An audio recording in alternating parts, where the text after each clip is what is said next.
In the name of the Father, and of the Son, and of the Holy Spirit. Amen. Jesus, thank you for we are your disciples, Jesus. At sinabi mo sa Luke 6:40, a fully trained disciple will be like his teacher. Lord, i-train mo po kami to be fully your disciple, to be like you.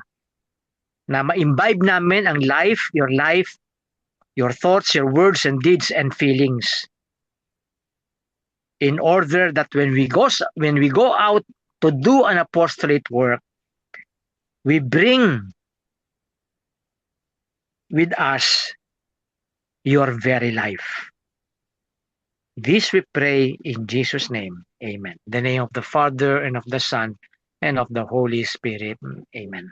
Okay. Lord, pinapagpare po namin si Sister Emily sa kanyang pagsishare. Ang yung word mo, Lord, ang may share at kami ay ma-anoint sa kanyang sharing. Speak through her, O Lord. At pati na rin po lahat na dumadalo sa prayer meeting na to, sa prayer sharing na to. Si Sister Jessica, si Brother Elson, si Brother Aldrin, si Sister Karina, si Ate Edith, si Ate Emma, si Sister Kite, at lahat po ng Christ Family Prayer Group na humihingi ng prayer sa amin, lalo na po yung mga Santos family. God bless them all. Okay, tsaka si Don Don na may sakit ngayon, nagpapagaling. Yung kanyang apo, si Didi, pangailangan po nila.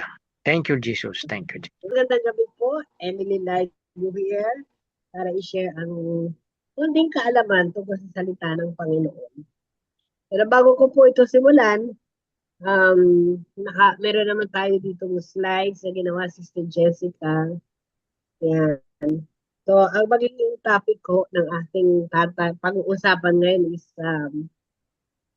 do not judge. So, medyo mabigat kung sasabihin natin do not judge. Kasi, sino nga ba naman ang hindi mapanghusga, no? Sabi nga, ano ba yung sinasabi tungkol sa daliri?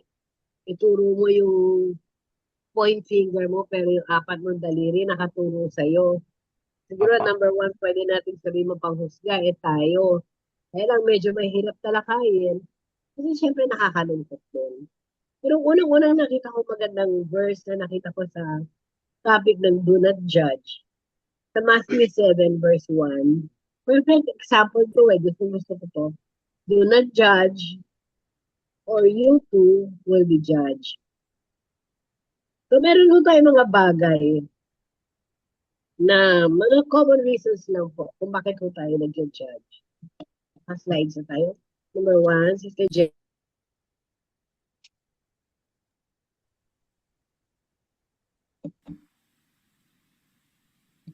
Okay, number one,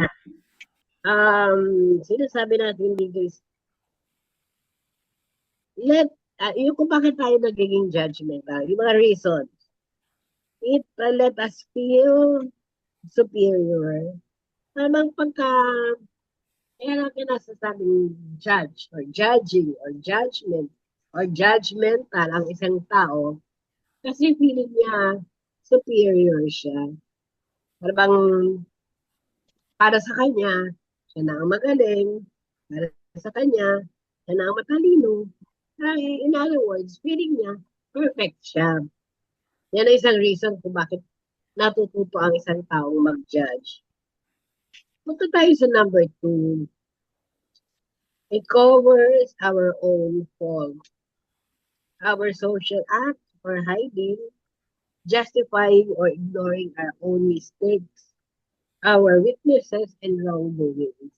Ibig sabihin nun, pag tayo, ganun din, bago natin makita ang kapwa natin, bago natin makita ang katabi natin, ang kasama natin sa bahay, ating pamilya, anak, mga apo, kamag-anak, kapatid, bago natin makita kung ano pwede ihusga natin sa kanila, tignan muna natin na hindi ho tayo guilty sa fault na yun. Kasi tayo man din po, ay merong itinatagong bagay. May tinatago tayong justification. Ini-ignore natin yung mistakes natin. Yung mga kahinaan natin, ini-ignore natin yan kasi judgmental din naman tayo eh. So number 3, we are influenced by social norms, rules, or typical behaviors. Ito po ay yung, lalo na pag meron kang group, di ba? Di ba uso sa Facebook na yung mga group, may mga group members doon. Ang minsan, alam niyo, ang gagaling na mga, ano sinasabing hindi maganda, no? Okay din naman, basta helpful naman, maganda naman. Kaya lang, pag minsan, sa media, dito tayo natututo maging judgmental. Kailangan magaling ka eh. Kailangan okay ka. Kailangan in ka. Kailangan updated ka sa lahat ng bagay. So, minsan, na nai-influensyahan tayo at tayo ay natututong mag-judge dahil sa mga tayo ay nai-influensyahan. Tama, influence. Marami pa rin ang mga bagay, ibang bagay pa rin kung bakit tayo nagiging judgmental. Pwedeng tayo ay insecure, nakaroon tayo ng insecurities. Parang defense mechanism, kailangan magaling ako para tignan nila ako na magaling. Hindi nila makita yung kahinaan ko. Kailangan puro kagandahan ko ang makikita nila. Kailangan puro kakalinuhan ko ang makikita nila. So yun naman ho yung mga bagay na yan. Or cultural influences. Kung sinabi mo natin cultural influences, yan ako yung mga kultura, pag pag-uusapan natin, pwede ang culture natin dito medyo mahirap pag tayo nagiging judgmental. Pero sa ibang bansa naman, kaya siguro ang US or other countries na hindi baliwala sa kanila ang judgmental. Baliwala sa kanila maging mapanghusga ka. Kasi parang hindi naman nila pinapansin yun. I mean, they do not give so much weight para kung ikaw ay mapanghusga. Parang okay lang. Di ba, mga foreigners, do your thing. I'll do my thing. Wala tayong pakialam. Kaya mga ganun po yun, no? Or upbringing. Pwede rin yung upbringing. Kung paano po tayo pinalaki ng ating mga magulang. Pero tayo mga bagay na tayo kasi pinalaki ako ng magulang ko na may takot ba? Takot sa Diyos na huwag kang mamimintas, huwag kang magsasalita na hindi maganda sa kapwa mo, hindi nga maganda po yun. Or yung letter A natin nga, meron tayong yung fear of the unknown. So tayong Christians, natatakot tayo mag-judge. Sabi nga pwede pa maging excusable. Excusable pa ang non-Christians kapag sila ay nanghihusga, kaya kapag sila ay nakakaroon ng pagkakasala. Pero parang mas mabigat pag tayo. Kasi tayo, Christians na tayo So, alam na natin ang mali, alam na natin ang tama. Nagkasala tayo o naghusga tayo, doon na pumapasok yung mga guilt feelings natin. Bakit ko ba nasabi yun? Whereas kung non-Christian, parang exempt, hindi ko magamit, hindi ko makikita yung right word, no? Parang exempted, hindi naman exempted kasi nagkasala sila. Pero sa realm nila, parang okay lang. Pero tayo, hindi okay sa atin yun. Pero yun, no, ang magandang balita rito, kasi meron mo tayong mga paraan kung paano ho natin may iwasan ang mga panghuhusga na item. How to stop judging. Yun yung number 2 ko. How to stop judging. Sabi nga, we have to rely on God's judgment. Nandun po yun sa 1 Corinthians 4:5. Leave the judgment of hidden motives and hurts to God, as He is our only judge. Sabi nga, kung nasaktan ka, nahirapan ka, nahusgahan ka, sa Diyos mo na lang, bigay mo kay God. Huwag mo nang balikan yung tao di ba? Kaya nagkakaroon ng mga away-away kasi binabalikan pagka nasaktan, pa yung ego, babalikan yan. Mag-aaway sila. Dahil lang sa simpleng word na judgment, di ba? Kung isipin mo nga, Kakapiraso, one word lang, judgment.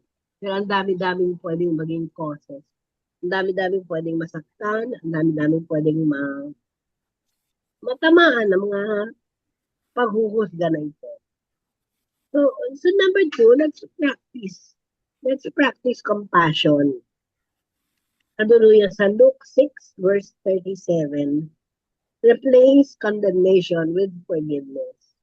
So let's practice compassion. Ano nga, medyo mahirap, di ba? Sabi nga kung susundin mo natin lahat ng utos ng Panginoon, kung susundin mo natin lahat ng nakasulat sa Biblia, talagang mahirap. Mahirap na mahirap. Kasi, ang hirap nga naman magpakita ng compassion kung kunyari naman matindi na yung pananakit ang ginagawa sa iyo. Matindi na yung pang-aapi ang ginagawa sa iyo. Matindi na yung pagmamarites sa buhay mo. Siyempre, masakit naman po yun, di ba? Kaya anong minsan yan, kung wala ka kay God, babawi ka. Pero kung na kay God ka, Lord, bahala ka na. Maganda yung gano'n, di ba?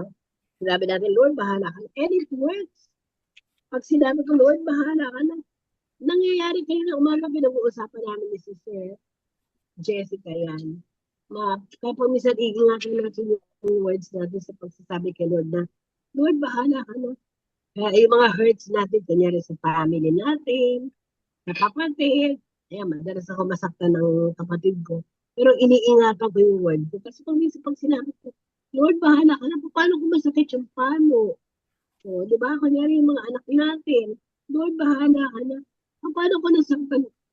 Kasi let us be reminded na kapag nasaktan ang mahal natin sa buhay, dahil sa ginawa sa atin, tapos ipinag-pray natin kay Lord, tayo naman ay pre-protect ni Lord, no? Bigyan niya ng justice kung ano ba yung nangyari sa atin.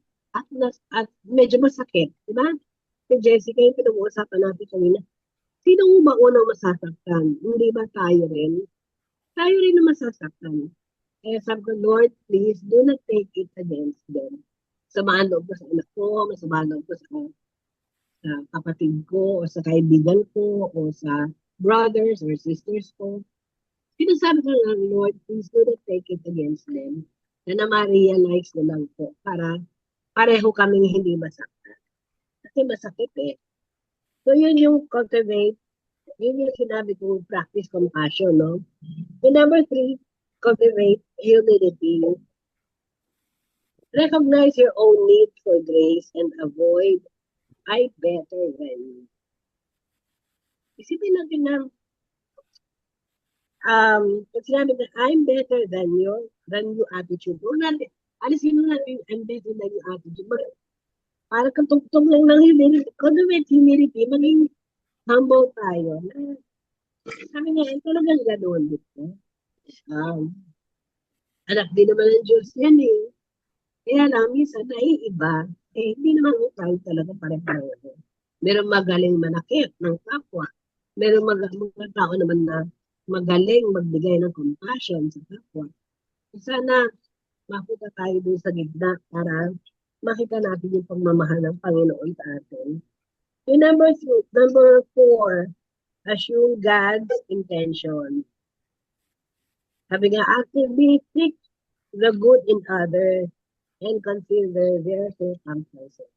Kasi kung sakali yung mapanghusga yung kaharap natin, yung kausap natin, o yung kapwa natin, mahal natin sa buhay, mapanghusga siya. Actually, ano rin tayo, ganun din naman tayo eh. At saka malay mo, baka pareho tayo we might be on the same boat, or we might be on the same page. Maaaring nanguhusga siya, nasasaktan ka, pero ikaw ay nagiging judgmental din. And number 5, avoid hypocrisy. Sabi nga sa Romans 2:1-3, do not condemn others for actions you also commit. Huwag na natin i-condemn ang kapwa natin kung tayo naman din ay gano'n. Diba? Kung sila ay hinuhusgahan natin, huwag na natin sila. Kung mapanghusga sila, iwasan na natin gumante. Kasi parang gano'n din naman tayo. Diba? Parang hindi natin maiiwasan siguro yun. pagpe-pray na lang natin. Basta avoid hypocrisy. Right? Kasi, and lastly, nakita ko ang iksi ng bishop kasi ng aking sharing na wala ito kanina. And lastly, dagdag ko na lang ito. Yung distinguish between discerning and judging. Christians are called to discern right from wrong, but not to condemn individuals or be judgmental. Maraming salamat po. Mag-pray muna tayo na maising prayers. So let us close our eyes and pray. Dear God, I ask that you will help me refrain from opposing people through judgment or condemnation. Lord, we pray that your words and actions will never be a stumbling block in another person's life. May our decisions be influenced by your wisdom and your love. In Jesus' name, we pray. Amen. Amen. Amen. Thank you, Yun. Bishop. Thank you, Sister. Thank Jessica, you. thank you, brothers Thank you and po, sisters. Ate Emily, sa Thank you. sharing nyo, no? Thank you din po, Ah, Bishop. yung sharing ni Ate Emily, malaking tulong po, napakalaking tulong po sa ating spiritual growth. Kasi we cannot grow spiritually kung ang ating puso ay mapanghusga. Importante po yun sa ating spiritual growth, no? Na maalis sa ating puso ang mapanghusgang ugali. Pero bago po ako mag-share tungkol sa mapanghusga, ito yung wish ko o prayer ko lagi, no, sa inyo at sa mga communities na aking nakakasama. At maganda rin siguro balik-balikan niyo the letter of John, 3 John 2. Alam niyo yung letter ni John at ano yan eh. Ilang verses lang to eh. 15 verses lang. 3 John. 15 verses lang to eh. Tignan niyo sa bandang dulo ng inyong Bible, no, bago sa letter ni Jude. 15 nung verse 2, babasahin ko, no, at sana maging Lord, ito yung prayer ko para sa tonight for the Christ Family Prayer Group. Sabi ni John, no, 3 John 2. I hope you are prospering in every respect. Ayan po ang prayer ko sa inyo, no, na mag-prosper kayo in every respect. And are in good health. Ayun ang prayer ni John sa kanyang mga kasama. Ayun din po ang prayer ko sa inyo ngayon tonight, no, that you are in good health. Just as your soul is prospering. No, 3 John 2, no? Ito po yung magandang attitude natin sa kapwa natin, no? Ang gusto ko mag-prosper po lahat kayo in every respect of your life. Aside from your soul prospering, mag-prosper din po kayo sa inyong health. Kaya nga yung ating pag-share ng Word of God, Jesus Christ is everything, no? For us to prosper in life. Sa soul natin, tsaka sa ating health. Kaya Jesus, itinataas ko po si Brother Elson para sa kanyang health. At sa kanyang balak na magkaroon pa siya ng trabaho. Mag-prosper siya, Lord, in every respect of his life. Ganon din po si Ate Emily. Sa kanyang edad, no? Katulad ng edad ko na rin, no? Mag-prosper pa rin siya sa kanyang old age bilang elderly. Sa kanyang health, sa kanyang kaluluwa na sharing namin once a week. Ganon din po si Brother Aldrin tsaka si Sister Karina. Mag-prosper sila sa kanilang health. Na ngayon may mga rin sila, health issues. At sa kanilang in every respect of their life, mag-prosper sila, Lord, sa kanilang hanap buhay. In every respect of their life, Jesus, I lift them up to you. Ganon din po si Brother Alvin at ang buong pamilya niya. Retired na rin po siya. Maging prosperous siya in every respect of his life. Sa kanyang kaluluwa, sa kanyang spiritual life, at sa kanyang mga pangailangan. Ganon din po si Ate Edith sa Canada. Mag-prosper po siya in every aspect of her life at ng buo niyang pamilya, kanyang asawang, kanyang anak, kanyang in-law. Pati sa health, mag-prosper po siya. Pati sa spiritual life. Isinasama ko na rin po yung mga Santos family. Si Brother Renita, si Sister Renita, si Brother John, at ang tatlo nilang anak. Ganon din po si Brother Boy, si Brother Reynaldo, at ang kanilang kapatid na Yumao, si Brother Egay, at ganon din po si Brother Ronnie at ang kanyang asawang si Sister Chet sa kanyang anak na si Paul. Lahat po sila mag-prosper, Lord Jesus, in every aspect of their lives. Ayan po sinabi po ng John 3 verse 2. Sa kanilang health at sa kanilang soul. Ganon din po si Ate Emma. Mag-prosper siya sa kanyang buhay. Sa kanyang soul at sa kanyang health. Pati na rin ang kanyang pamilya. Si Brother John, yung kanyang health, kanyang spiritual life. Si Sister Kite, mag-prosper in everything. Sa financial, sila ni Brother Bill, sa health nila at sa kanilang soul. Ganon din po si Sister Jessica, mag-prosper siya sa kanyang spiritual life, sa kanyang financial well-being. Ngayon po siya ay nag-iisa bilang widow at ang kanyang health. Lahat po, Lord, ng nagsasama sa aming community, kahit hindi po nakakadalo, mag-prosper po sila in every respect of their lives. Mag-prosper sila sa kanilang soul at mag-prosper sila sa kanilang health. This I pray, O Lord, in your name. Amen. So, ayun po yung as a community. Ito lagi prayer ni Beloved John sa kanyang community na mag-prosper sila in every respect of their lives at sa kanilang kaluluwa, spiritual life at sa kanilang physical health. No? Kaya ganun po ipagdasal po natin ang isa't isa, no? Lalo po ngayon marami po mga may sakit. Part of our spiritual growth yung sinasabi nung kinikwento at sa atin ni Sister Emily, no? Pagiging judgmental, pagiging paghuhusga. Mahirap na topic po to kasi meron din po sa Bible, judge rightly, judge correctly.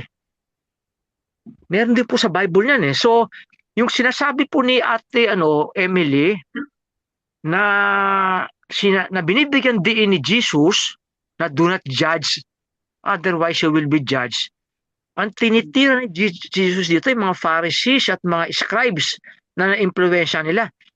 In their being judgmental, they are becoming hypocrites at very condemning ang kanilang attitude sa kanilang kapwa.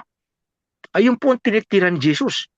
Ang maging hypocrite, gawain mo rin pala na yan, gawain din pala natin yan, tapos ipinapasa natin sa iba. Judgmental tayo. At condemning tayo, kinukondemn natin sila. Sa Christian life po, we judge the behavior, not the person. O we love the sinner, but we hate the sin. No? So, dalawa pong klaseng pagiging judgmental ang pag-judge, no?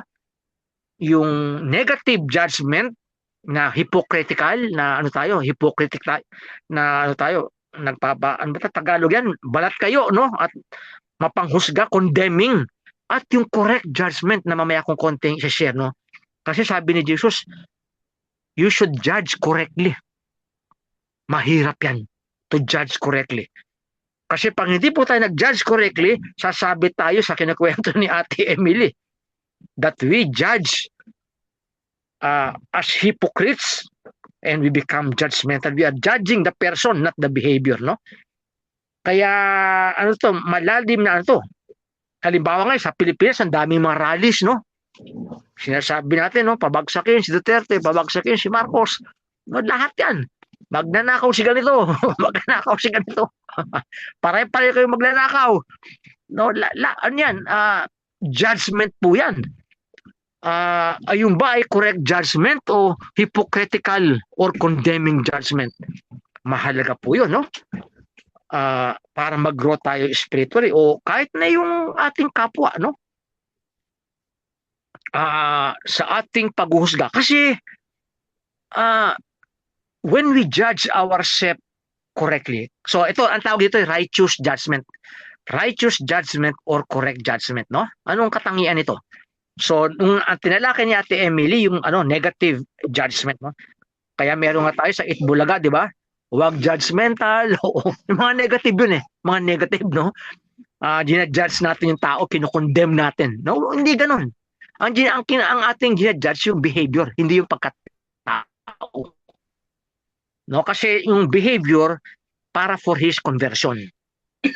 No, halimbawa, o tayo mga lalaki, sabihin sa atin, kayo, ano kayo, mga cheater kayo. Lagi kayo nagko-commit ng fornication, adultery. Oh. Yung behavior, huwag natin sabihin talagang napakasama mong tao na. hindi siya magabago. So judge correctly, no? Kasi nakalagay sa 1 Corinthians 11:31. 1 Corinthians 11:31. We judge first ourselves. Self-reflection, mag-reflect ka, sabi ni Ate Emily. No, isipin natin ang ating sarili, baka tayo rin ay guilty doon. Ano sinabi sa 1 Corinthians 11:31? But if we were more discerning with regard to ourselves, self-reflection, we would not come under such judgment. So before correcting others, we are to examine our own hearts. Mabigat yun. Before we correct others, we are to examine our hearts and actions to avoid hypocrisy. Ito yung sinasabi ni Jesus eh. Palagi ko nasa Matthew 7:3-5. Ito yung sabi ni Jesus, no? You hypocrite, sabi ni Jesus, remove the wooden beam from your eye. Tanggalin nyo muna. Yung parang ano ba tawag dyan? Yung parang dust, no? Nakaunting, Puwing. puwing, tanggalin nyo muna yan. Then you will see clearly to remove the splinter from your brother's eye. Kasi para makita natin tunay kasi nakikita natin kamalian ng ating kapatid eh. Pero sabi ni Jesus, tignan nyo muna yung sarili. No, Matthew 7, no? Verse 3-5, no? Kayo mismo may puwing. No, 1 Corinthians 11:31. Before correcting others, examine your hearts first. Dahil ba kayo guilty mismo rin eh. Kaya pag guilty ka rin mismo, sabihin mo, alam mo, brother and sister, ako rin guilty dyan eh. Pero alam mo, sabi ni Lord, mali yan eh. Kaya tayong dalawa sinasabihan ni Lord. Ganon. Hindi yung ikaw ganyan ka. Samantala ginagawa mo rin yun. Kaya sa mga community, yung fraternal correction, sensitibo yan. Kasi tayo mismo gumagawa niyan eh. Kaya we have to examine ourselves there first before we correct our brothers and sisters. At ilayo mo, itaas mo yan sa national, no? Sa nangyari sa Pilipinas ngayon. Nung behavior, kailangan i-correct yan, no? Kasi yung behavior sinful. No? Para ma-convert yung tao. Ay, ang purpose natin. No? I-convert natin, no? Halimbawa, yung recent nga, di ba, pinatay yung na maril sa Tacloban, yung mga bata, di ba? We condemn the behavior. Pero yung bata, kailangan i-correct natin yun. Saan tayo nagkamali? Sa pagpapalaki sa magulang, o sa media, o mga sinasabi ng mga politicians na patay. Dapat examine ourselves bago tayo gumawa ng batas. Ayan ang ibig sabihin na judging ourselves first before judging others. Para hindi tayo maging hypocrite. hindi tayo condemnatory. We judge the behavior, the sinful behavior, but not the person. Kasi yung person, di natin alam kung ano ang nangyayari sa kanyang buhay. No, we pray for the person for his conversion, no? So ayun po unang point, no? So lahat po na sinabi ni Ate Emily, tama po lahat 'yon. Yung point ni Jesus doon, huwag kayong maging hypocrite at huwag kayong mag-condemn kasi baka kayo din ay ganoon. Ang sinasabi ko lang po ngayon ay correct judgment, no? Kasi may correct judgment, no? Ganon. Pagko-correct natin sa ating asawa, sa ating mga anak, no? Sa ating community, no? Pangalawa, you judge with righteousness, not appearances. Nakalagay sa John 7:24. John 7:24. Stop judging by mere appearances, but instead judge correctly. Ang focus natin dito, God wants us to make objective, fact-based moral assessments rather than judgments based on assumptions or status. Halimbawa, dahil ang taong ganda ng suot at isang tao madungis ang suot, bibigyan natin ng judgment. Yung taong madungis ang suot, kagagawa niya, problema niya yan. May ginawa siyang masama, kaya ganyan nangyari sa buhay niya. Tapos yung taong maganda ang damit, maganda buhay niyan. Maganda ang takbo. We judge by appearances. No? O kunyari, si father. O ganyan. Tapos ikaw ordinaryong laiko na nagpapabanal. Tapos sinasabi niya, Father, ano to? Father correction, ha? Mali ginagawa mo. Narinig natin. Tama si Father. Kasi pare, appearance status. Tapos yung taong nag-correct. Sino ka ba para mag-correct? Lay person ka lang. O kung hindi, taong simbahan ka. Tapos kinokorek mo, hindi taong simbahan. Don't judge by appearances. Kailangan talaga, aalamin natin. O di ba, magulang. Ako magulang, tama ako. Mali ang anak lagi. Dahil magulang status. Appearance, magulang Maraming alam. No? Mali lagi anak. Hindi naman lagi mali ang anak. Minsan tama rin Kaya sinasabi ni Jesus ito, judge with righteousness. Kasi minsan maaaring mali rin ang magulang. May pagkakamali din. Diba? Yung sabi sa atin yan ni Brother Alvin. Nung sa last sharing natin, diba? Totoo, may mga magulang, may mga amang pabaya. Pero may mga magulang din na ginagawa lang tama. Kaya judge correctly. No, wag lahat isisisi sa magulang. O wag lahat naman puro papuri sa magulang na lahat ng ginawa niya tama o lahat ng gawa niya mali. Kaya sinasabi ni Jesus dito, self-examination. Ganon din tayo mga Kristiyano. Dahil Kristiyano tayo, lahat tayo tama. Hindi naman. Examine ourselves. Do not judge by appearances. Dahil Kristiyano ka, tama ka. Dahil nagko-quote ka ng Bible, tama ka. Diba? Alam natin, maraming tao nagko-quote ng Bible Pero ang ginagawa, puro kalokohan. Parang kulto na ginagawa. Judge not by appearances. Kaya yung topic mo, Ate Emily, mahirap to Pero kailangan para mag-grow tayo spiritually. Because we cannot grow spiritually if we judge na condemning tsaka hypocrite tayo. Pero we will grow spiritually if we judge correctly na sinasabi ni Jesus. Judge with righteousness. Halimbawa, tayo mga Kristiyano, sa atin, abortion is evil. Abortion is murder. Sa Canada, may batas na dyan sila Ate Edith Hindi ka pwede mag-quote ng scripture tungkol sa LGBTQ. Hate crime makukulong ka.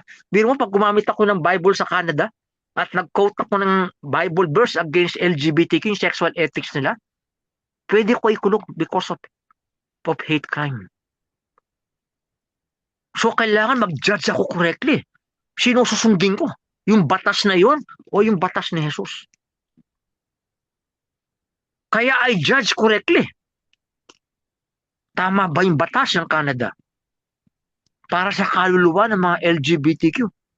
Doon lang kung after kasi sabi ni Mama Mary, many go to hell because of the sins of the flesh.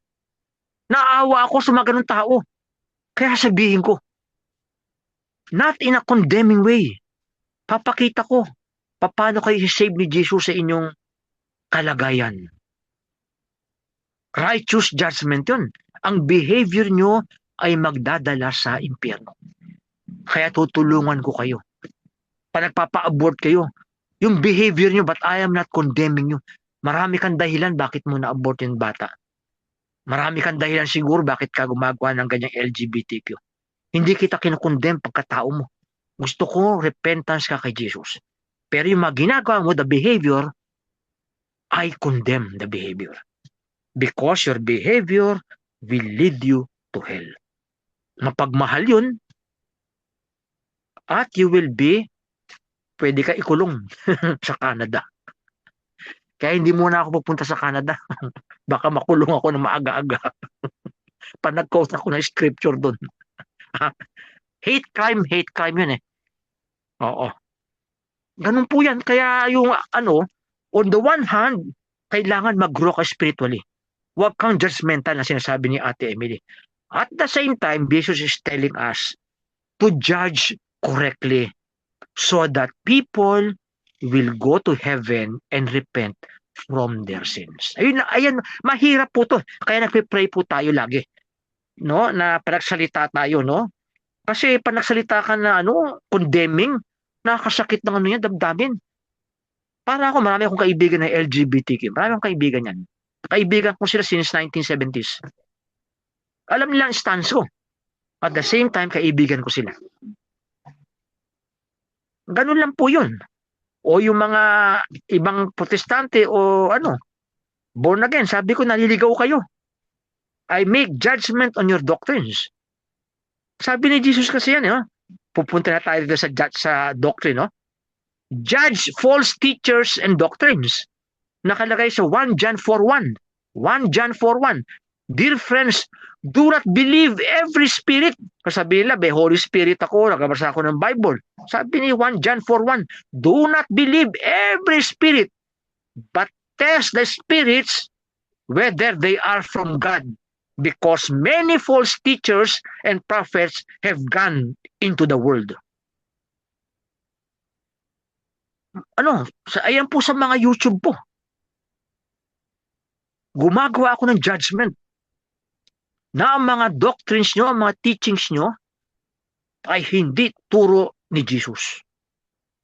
Na kayo ay humiwalay sa simbahan ni Jesus. At iyan po ay kasalanan.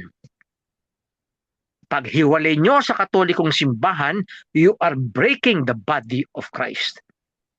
Gumawa kayo ng 40,000 na sekta ng protestante, born again na sekta. Kasalanan niya kay Lord yan. I never condemn you. I condemn your behaviors. Hindi ko alam kung ano nangyari sa inyo. Maring masama loob nyo sa mga pare o madre o mga iba katoliko. Kaya naging kanyang kayo. O hindi nyo naintindihan ang turo ng katoliko. Kaya umalis kayo. Do not believe every spirit. 40,000 na sekta. Test the spirits whether they are from God. You are not from God. Na-inspire ka lang, from God yun. Na-touch ka, kay God yun. Pero mga maling turo mo, hindi na from God yun.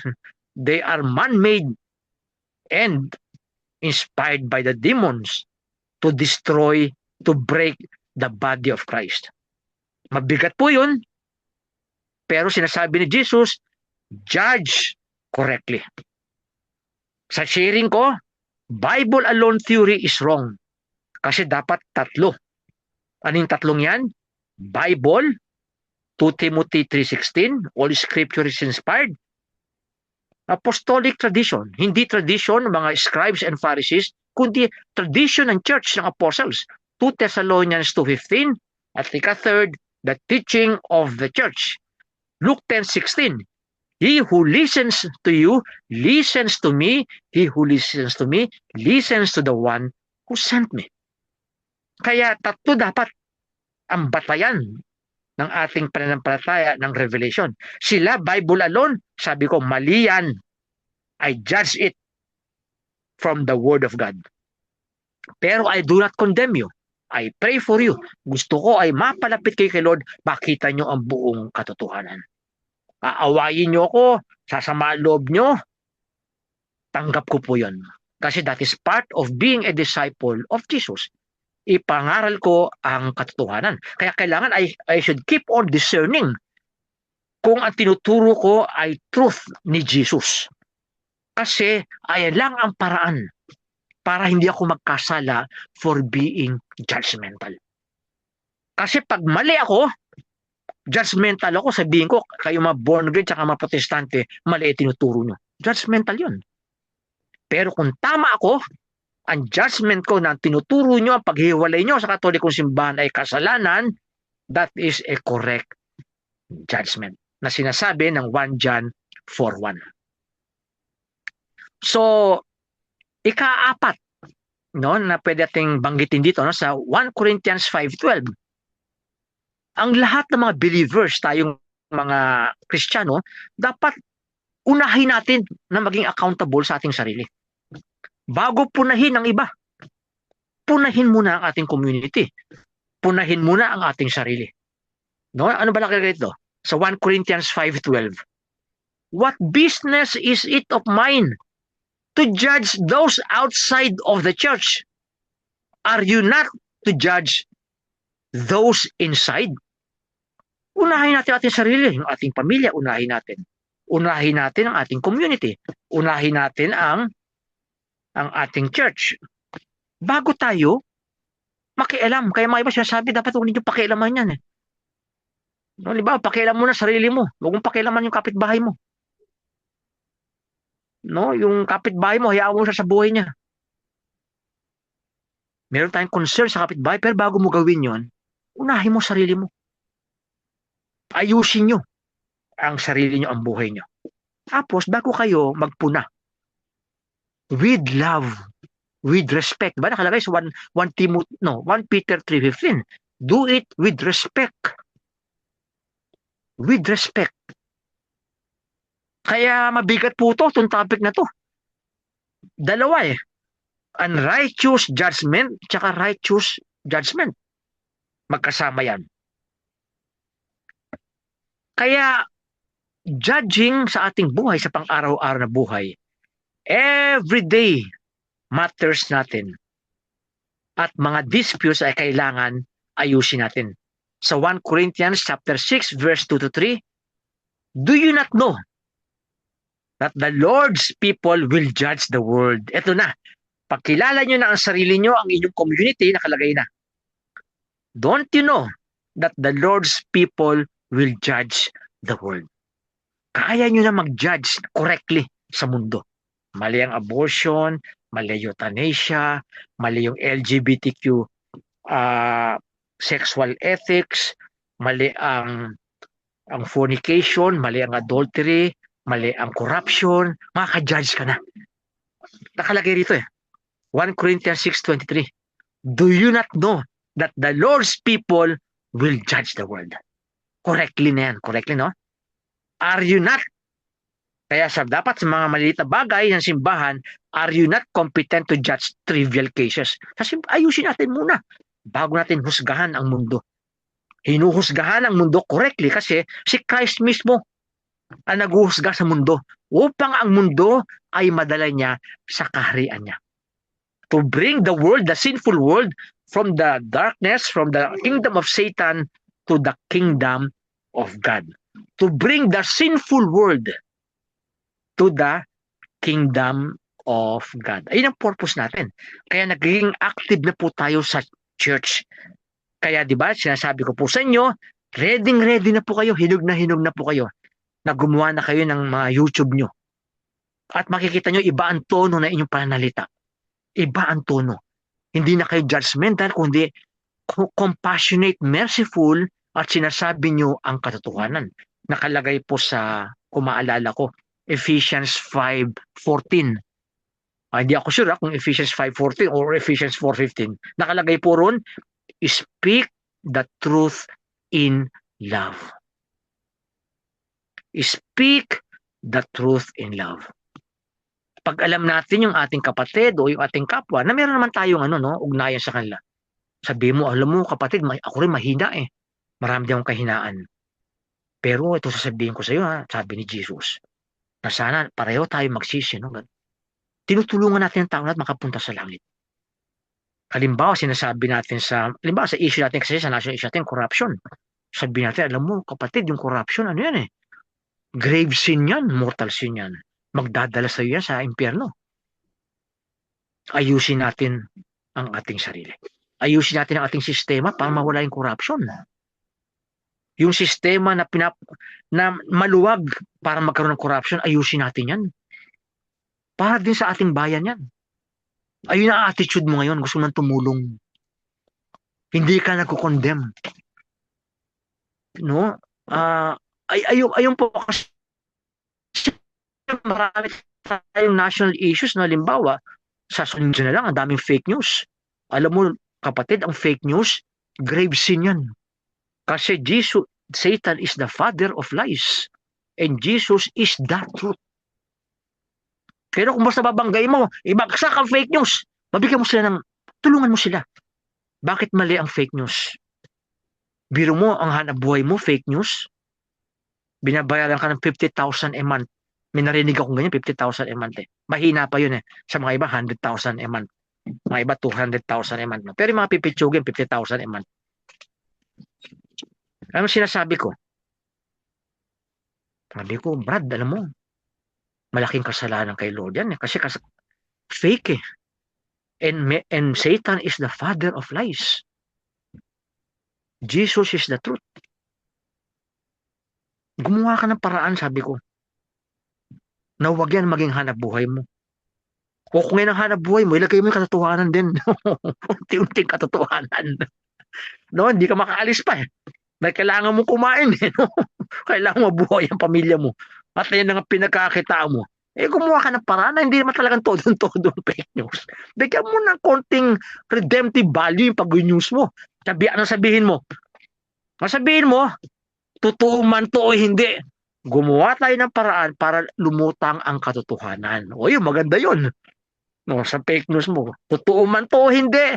Gumawa tayo ng paraan para malaman ng katotohanan, para mabago ang ating sistema, para ang ating sistema ay naayon sa kaharian ng Diyos, hindi sa kaharian ng kadiliman. Because Satan is the father of lies. Mahirap yan eh. Halimbawa, yung mga nakatrabaho sa sa mga beer house, may lumalapit sa akin. Father, paano yan? Yung trabaho eh. Wala na akong hanap buhay. Ano ipapayo nyo? Papaalisin nyo sa trabaho na? Waiter lang naman ako dun, Father. Sabi ko, pero malaki ang temptation, di ba? Bibigyan ka pa ng tip eh, para ibugaw mo pa yung mga ibang bahay. O, di ba? I-reality yun eh. Sabi ko, pero nandiyan ka eh. Gumawa ka rin ng paraan. Meron kanya isang saint eh, nakalimutan ko lang ang pangalan ngayon. Siguro pag naalala ko next time, no? Ayun ang ginagawa niya. Gabi-gabi. Pumupunta siya. Una, nagatrabaho siya sa umaga, no? Medyo, okay, konti pang kwento, no? Anong ginagawa? Sinasama-samang lugar siya eh. Parang ito, practical na to, no? Alam mo ginagawa niya? Gabi-gabi pupunta siya sa putahan. Ang lingwahe niya, mabigat na, no? Araw-araw. Wala siyang ginagawa, kundi kinakausap lang niya yung mga babae. Hindi pala niya ginagalaw. At binabayaran niya. Yung mga tao ron, skandalo. Kasi itong tao to, nagsisimba eh. Nagsisimba tapos gabi-gabi na doon. Tapos nung namatay siya, gumagawa siya ng paraan para yung mga babae magkaroon ng ibang hanap buhay. No?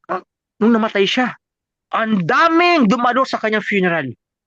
Ang daming natulungan ng mga babae. At yung mga lalaki, mga waiters doon, o mga yung mga ano ba tawag diyan, yung parang yung bouncer,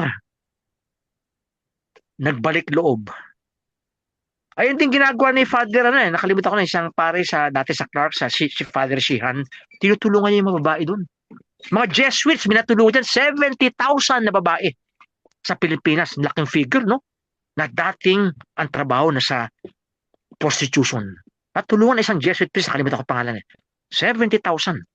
Kumuha siya ng mga pera sa mga mayaman, gumawa siya ng programa. Nakapagkaroon siya ng hanap buhay, nagkaroon siya ng bahay, naahon sila.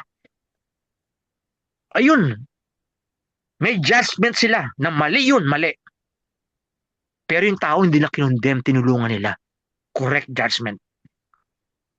Palagi ko, wala naman sa ating mga ganyan pambukasyon, no? Pero sinasabi ko sa mga ibang tao ganyan, correct.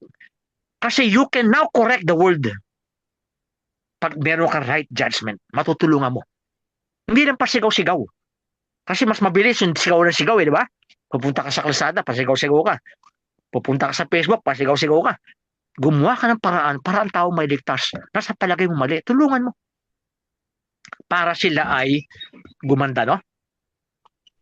At isa pang paraan ng right judgment, you defend the oppressed, yung mga api, nakalagay sa Proverbs 31 verse 9. Proverbs 31 verse 9. Speak up and judge fairly. Magsalita ka at humusga ka fairly. Defend the rights of the poor and needy. So hindi pinagbabawal ng salita ng George to judge, but judge fairly. Pwede po natin ulitin yan. Judge fairly. Judge fair. Mahalaga po yan. Mataas po ang growth sa spiritual life if we can judge fairly and correctly. Because Jesus is the truth. Pag nag-judge tayo incorrectly, na hypocrite tayo, at kinukondemn natin ang mga tao, you are doing the judgment of Satan. Because Satan is the father of lies. So, ang prayer natin po ngayon, pinagdasal natin yung ating mga kapatid, no? Lagi ko pinagdasal yan, that you prosper in every respect of your life. Ayun po ang prayer ko sa inyo lagi, no? That you prosper in every respect of your life. You prosper in your soul. Gusto ko po yan. At gusto ko po, you prosper in your health. Ganon din po pag lumabas tayo sa ating sarili, sa ating pamilya, sa ating kapitbahay, kahit sa ating Pilipinas at kahit sa mundo, at sa mga taong mali ang ginagawa. Habang tayo nag-judge correctly, we judge fairly, ang ating motibo ay for them to prosper in their lives na totoo. Hindi tunay na prosper ang life nyo kapag kayo ay corrupt. Hindi tunay na prosperity yan.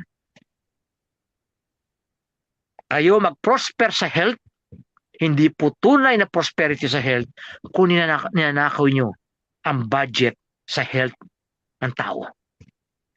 Hindi po tunay na prosperity ang inyong soul kung ang mga tao ay nasisira ang kanilang buhay dahil sa mga negosyong itinatayo nyo.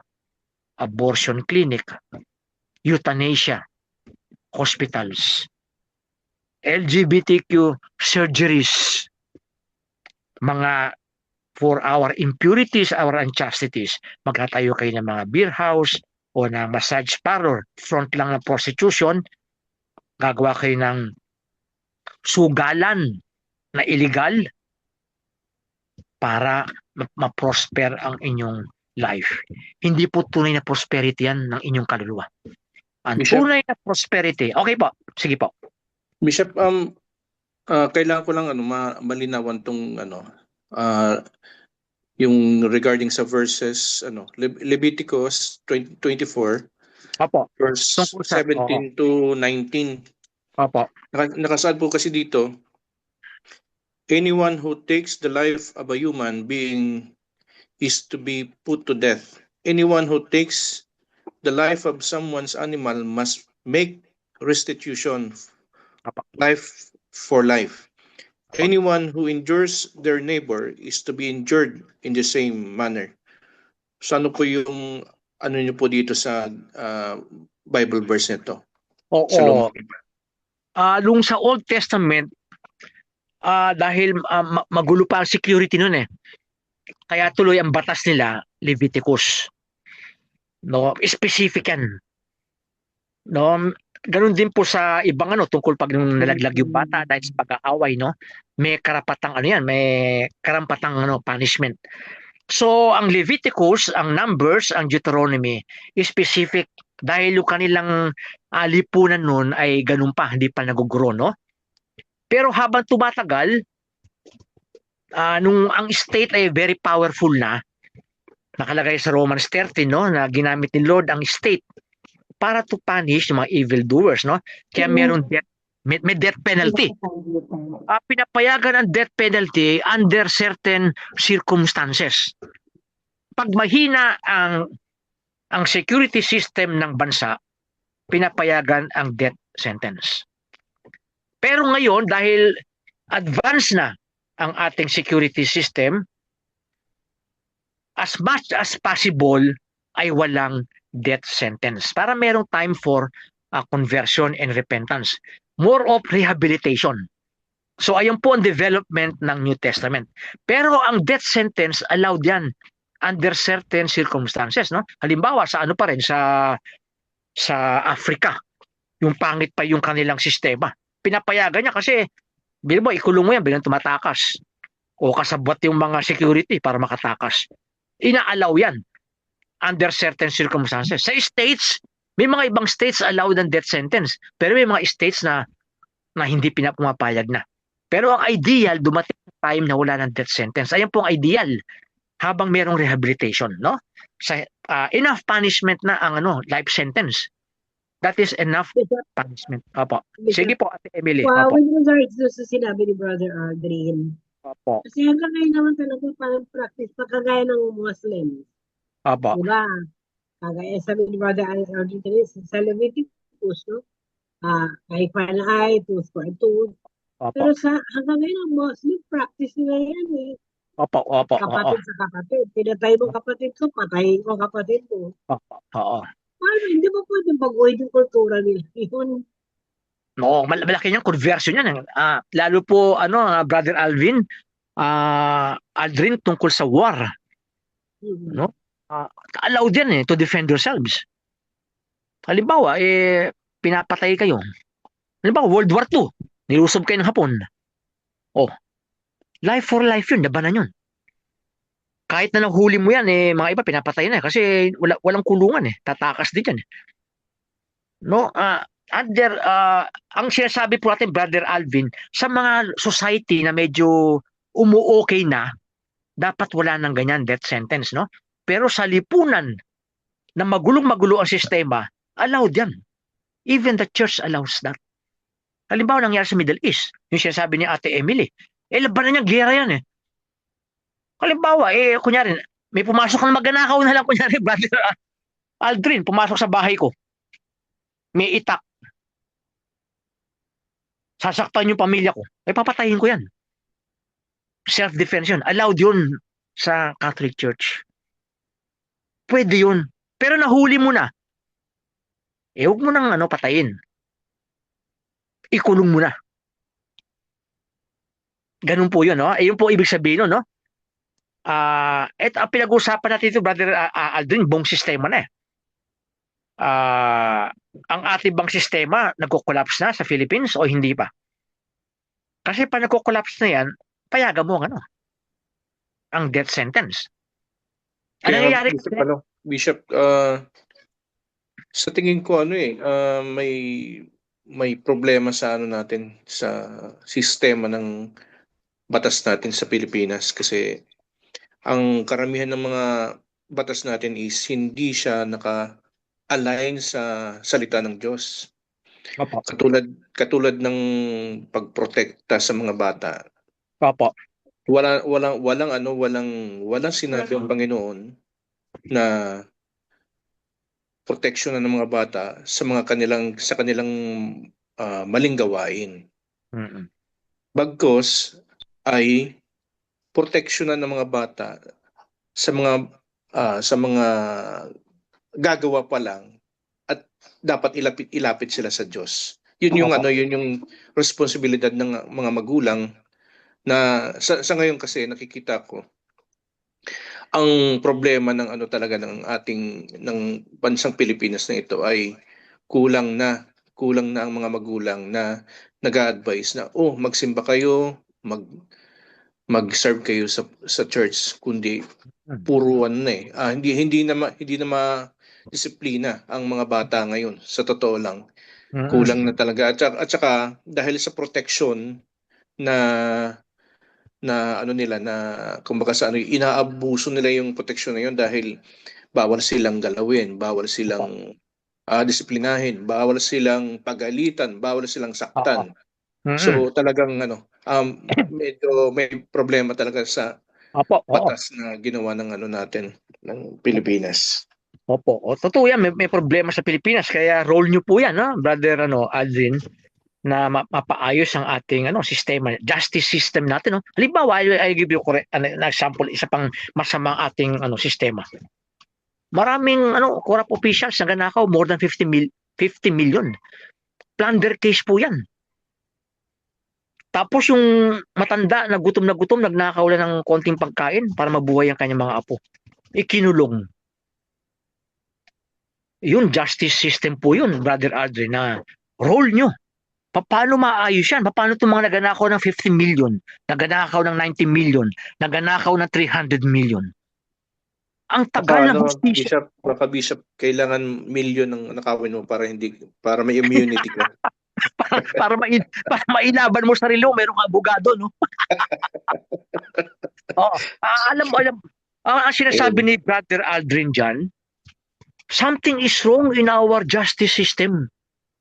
Kaya kailangan kumilos tayo. Halimbawa, si Brother Aldrin, kung sasama ka sa isang advocacy para maayos yung ating justice system para sa mga bata na minor de edad, anong gagawin sa kanila kapag sila ay gumawa ng mga karumal-dumal na crime?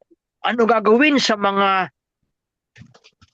mahihirap na si lolo, nagnakaw ng makakain lang? Of course, mali pagnanakaw. Pero anong gagawin yung parusa dyan na pa ilang taon para ikulong siya, nagnakaw siya ng sardinas at itlog lang? Mali yung ginawa niya, mali. Hindi mo pinapahintulutan yan. Pero dapat may sistema. Lolo ka magnanakaw, pupunta ka simbahan, pupunta ka sa DSWD. Maraming paraan para matulungan mo si lolo. Huwag mo gagawin yung masama. Anong gagawin mo sa mga magnakaw naman, Brother Aldrin, 300 million, 400 million? Alam natin ang epekto na sa baha. Maraming namatay, maraming nagkasakit, at maraming nasira ang trabaho because of that. Maraming nasirang bahay dahil sa baha. Anong gagawin dun? Something is wrong. Ayun sinasabi ni ulit na binoboto yung mga magnanakaw. Our electoral system is also corrupt, no? Binabayaran para makapasok yung mga hindi karapat-dapat na tumakbong sistema. Marami. Role po natin yan pero alam nyo, kasama dyan yung persecution.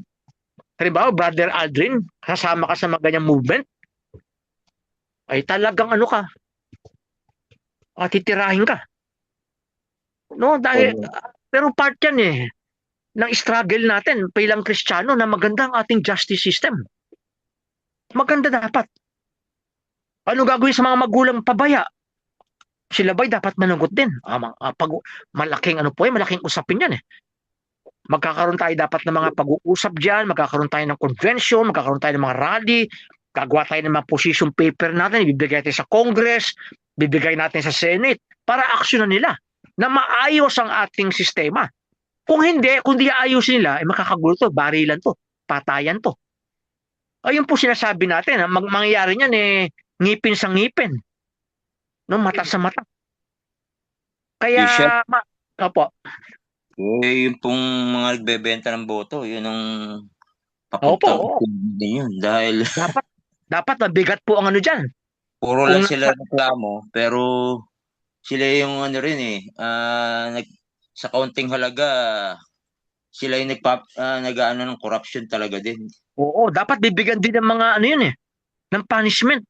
Kahit na magaan na punishment. Kunyari, 3 araw nakakulong o 5 araw nakakulong. Siya, Pag-usapan. Opo, siya. Kaya alam opo, mo, isang magandang halimbawa dito, yung mga guro, yung mga opo, teacher. Di ba, noong unang panahon, napapagalitan ng mga teacher sa mga bata. opo, Pero ngayon, nung lumabas yung bill na hindi mo pwedeng pagalitan bata, hindi mo pwedeng paluin. Kasi ako oo, nakaranas ko ng opo, mga ruler, mga opo. gano'n, di ba? Joke. Physical, Kaya oo. ang ginagawa ng mga ginagawa ng mga teachers ngayon, hindi na nila tinuturuan yung mga bata. Opo, oo. Parang Ayun, dapat, nabigyan na ng assignment, bahala na kayo dyan. opo. Kaya Kasi sa mga, ayaw nila correct, ayaw nila correct. isang paraan, isang Facebook, pag may mga ganyang advocacy, mag-comment kayo kahit na ilang sentences. Halimbawa sa school. Oh, ibig sabihin, i-review nyo yung laws na naipasa. Kasi yung mga laws na ipasa, hindi naman Bible yan eh. Hindi naman yan, hindi naman yan infallible na pwedeng baguhin para maganda ang takbo ng ating lipunan. Pwede pa, kaya kung maraming citizens, yeah, there we judge correctly. Hindi, sabi natin, mali yan, yung paraan na yan. No, gumawa tayo ng para maayos ang sistema sa pagdidisiplina sa mga bata. Kung hindi, tinatalian mo mga teachers sa kanilang pagdidisiplina. Katuturuan mo mga teachers din, huwag kayong harsh sa inyong punishment, no? Maraming paraan po, pero kailangan po ang active participation ng lay people. Of course, pag may mga ganyan kayo, may mga kaaway na kayo niyan, bahagi na po yan, no? Kaya kailangan, sabi diba, judge correctly. Mhm. Role nyo na po yan Mag-comment kayo kahit na ilang paragraphs lang para yung advocacy group medyo sa kanilang advocacy para mabago yung batas sa Congress tsaka sa sa Senate para ma-review yung batas. Kasi pag nagreklamo na tayo at wala tayong gagawin, ay naku patuloy ang batas na yan. Mangyayari ba yung patayan ng mga youth sa mga schools? Hindi po tapos yan. Mangyayari uli yan. Habang dapat di papalitan yung batas. Aayusin dapat. So kumilos na dapat. Kaya nga malaki sahod ng mga congressmen tsaka senador. Halos kalahating milyon ang sahod ng mga senador. Ang Congress, mga nasa 200,000 ang sahod niyan. O 300,000.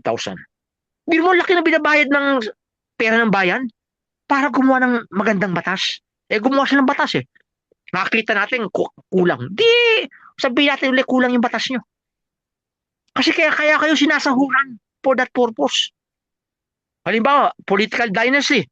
Biro buong pamilya na sa gobyerno, ginawang negosyo ng gobyerno. Kailangan kumikilos tayo dyan, may comment-comment tayo. Kung di mangyayari niyan, babarilin ng tao. Yung mga korap, yung mga namamatay tao, yung mga nakaw. Ganyan ang mangyayari niyan, Brother Aldrin. Kapag hindi naayos ang ating batas, magpapatayan at magpapatayan niya, no?